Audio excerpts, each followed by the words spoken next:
First, we want to say thank you to the Nigerian Embassy in Cameroon for celebrating us. We appreciate you more than you know. Other than that, we do not feel appreciated or celebrated after achieving this historical feat.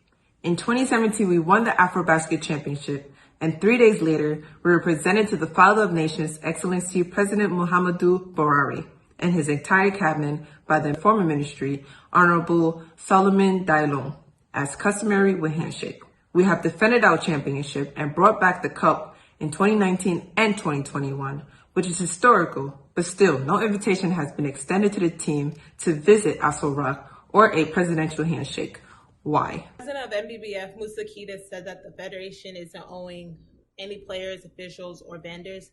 This is far from the truth. The last time we checked, our allowances, stipends, bonuses, training grants, and donations made by banks for players, officials, and volunteers still have not been paid.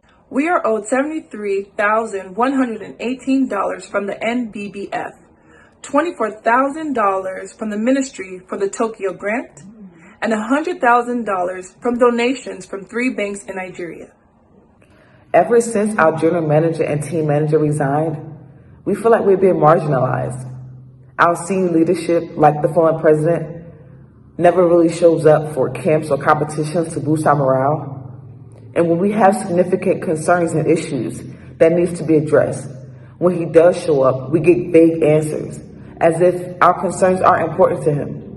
But when we win, they magically show up for photo ops and celebrations to use for political gain. Musa Kida was not in Cameroon, but somehow he showed up to Abuja to take pictures and to hoist a trophy, again, for political gain. The Tokyo 2020 Olympics was full of a bunch of distractions for all of us. We didn't know the final roster until the day before the flight. So our first team practice was in Tokyo days before the first game. There's a lot of things that could have been handled differently to increase our chances of success.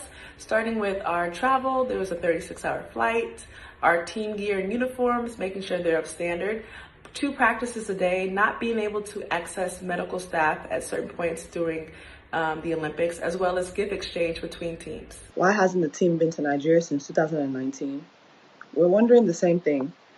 As the Tigers players, we want to go back to Nigeria. We don't understand why we have not been to the country for the last 2 years for camp or for any celebration. It's customary that the team is to go home for major competitions so that we can have morale. It's also important that we inspire the next generation to follow their dreams. Every player that has been a D-Tigress since 2017 has their own thoughts and feelings about the dissolved NBBF board and coaching staff over the course of the time. It is evident that our voices have not been heard, our requests for little things have been ignored, on top of not being celebrated or recognized as much as a 3 times back-to-back African Cup of Nations champion deserves.